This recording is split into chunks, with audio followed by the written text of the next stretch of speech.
Welcome to the Cannabis News and Views program. Today I am speaking with Julian Buchanan, a man who has worked in the drug awareness field for over 3 decades. Looking back to the 1980s, Julian's work began as a social services provider in Liverpool, then into probation work for 15 years, where he held many jobs.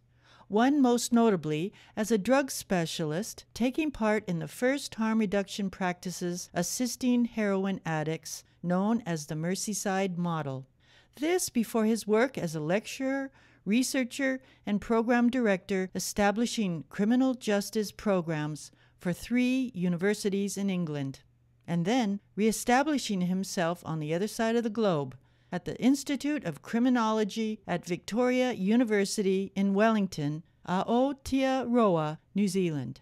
Buchanan has lectured and written extensively about drug law reform. His WordPress site lists his writings, ranging from journal articles to an ongoing blog.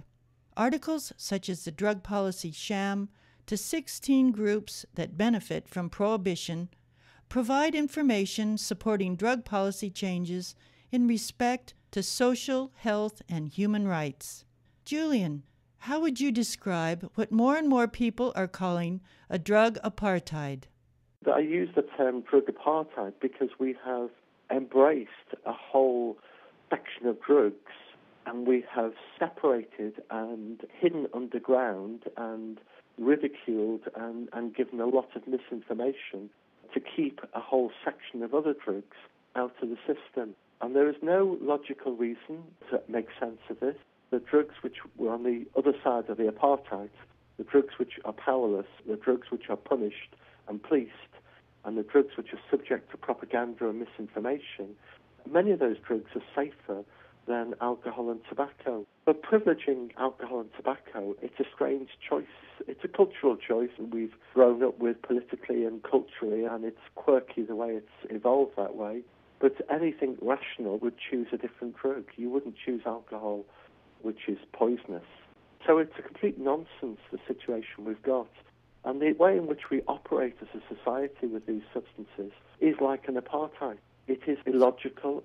I think the misinformation has continued so long that the people who use the privileged drugs, who live in the privileged arena, who use legal drugs, just don't understand at all the domain and the existence of the illicit drugs because it's so entrenched and it's so dominant. Now, I'm one of those people I've never used an illegal drug in my life. I'm not somebody who promotes this view because I secretly enjoy a spliff.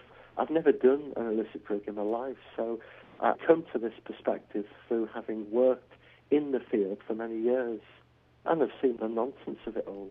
So drugs like, say, LSD or ecstasy, drugs like magic mushrooms, they pose a lot less harm pharmacologically than, say, drugs like tobacco and alcohol. Yet in the UK and in New Zealand, if you're caught supplying one of those drugs, you could be sent to prison for life.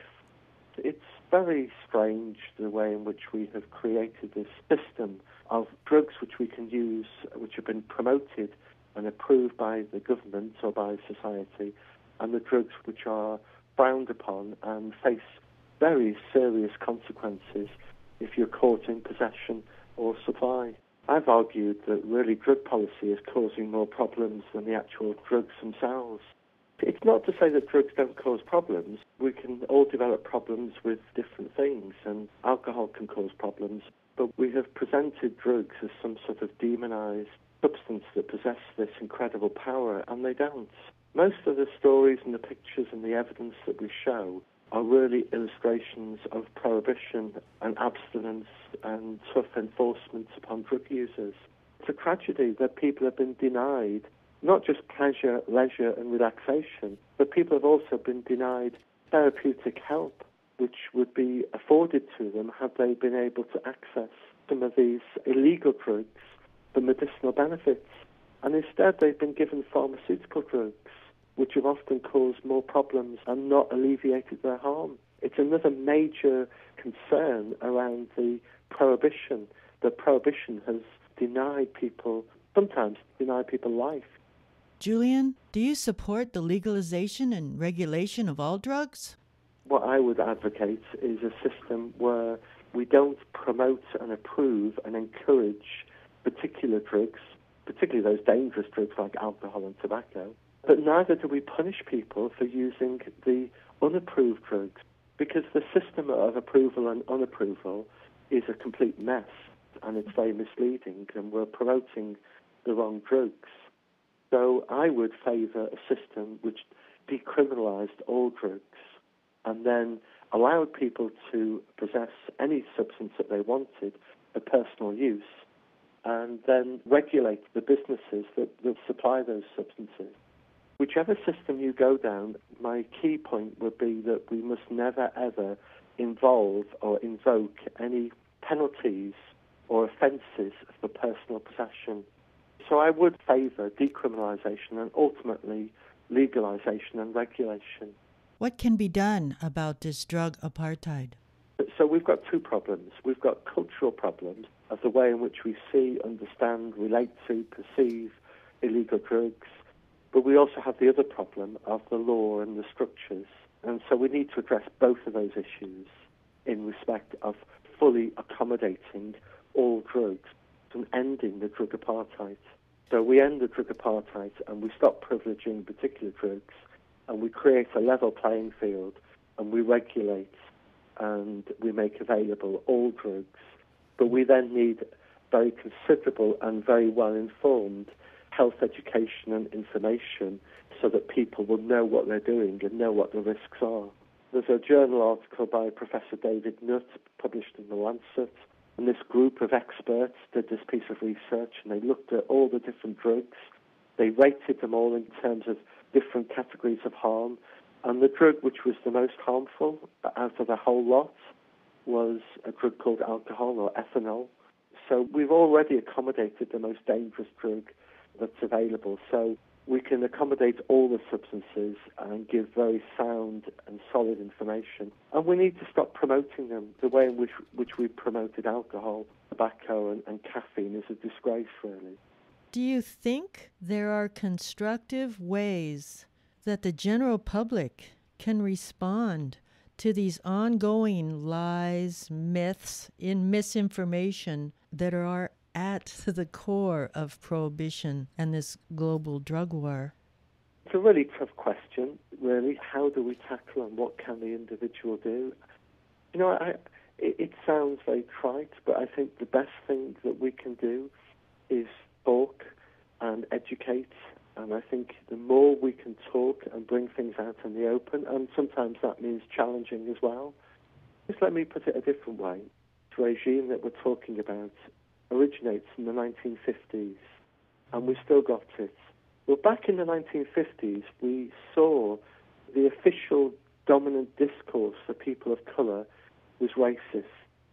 The official dominant discourse for women was sexist. The official dominant discourse for people with mental health problems was disgraceful and prejudicial. So I think the best way to understand it is perhaps to go back and think, how have we made progress on tackling racism and tackling sexism and tackling homophobia?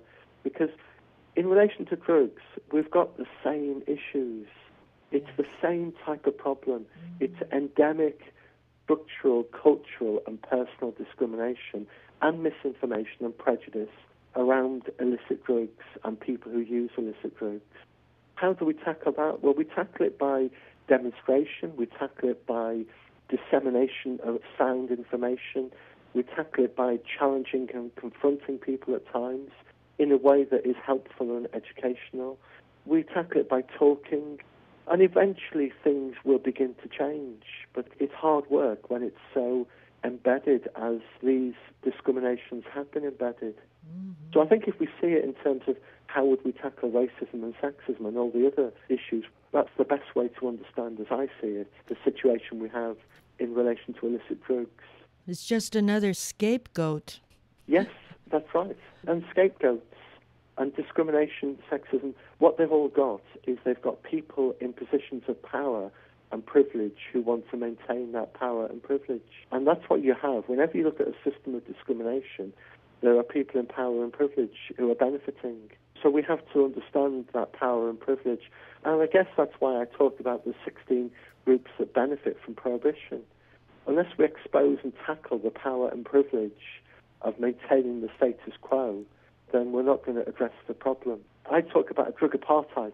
And if this apartheid is recognized and seen for what it is, and if we abolish, like we abolish slavery, and we seek to have an abolitionist approach as opposed to inviting cannabis to the top table, but we seek to abolish prohibition, then we could see ourselves moving into a position where we need to apologize for the crimes that we've committed, and we could see ourselves in a position where we need to recompense the people that we've damaged. You know, the people who've been incarcerated for growing their own cannabis, the people who've been incarcerated for supplying drugs or for possessing drugs. So it's an interesting move when you frame what we have as crimes against humanity, as a perverse and distorted system which should never have been allowed to have been implemented. If you frame it like that, then we do need to think about how we pay back the people that we've damaged. Mm-hmm. Reconciliation. Yeah. Well, that's right. And that's why if we see it as a system of drug apartheid, we then have a language and a concept which is a bit more fitting for what's happened and might be a bit more fitting for thinking about how we tackle what's happened. We need to abolish the apartheid. Do you see social media activism addressing these issues, Julian? We've now got ways to actually break down the dominant discourses which might have previously been largely peddled by stuff like Fox News or whatever. Now people can listen to this podcast. I can circulate this podcast in New Zealand, and I can circulate it on my Twitter account. And the Facebook group I set up on Drug Society, Harm Reduction and Human Rights, which I think has probably got near 4,000 people across the globe have connected with. I can disseminate it there, and they might disseminate it onto their Facebook groups. For me, this is a good way of breaking down the discrimination, and discrimination is upheld with misinformation and prejudice and lies. And that's why I've got another blog which is called 60 Lies, Myths and Misinformation, the Drug Policy Sham. And they're all efforts that I've been making in the last 5 years particularly to try to break down and to disseminate debate and evidence and truth so that we can build a drug policy and knowledge on a solid foundation rather than on the propaganda that people have been given. Thanks, Julian. And to hear our entire interview, tune in to the Cannabis News and Views radio program on September 1st, 2015 at 11 a.m. Pacific Time.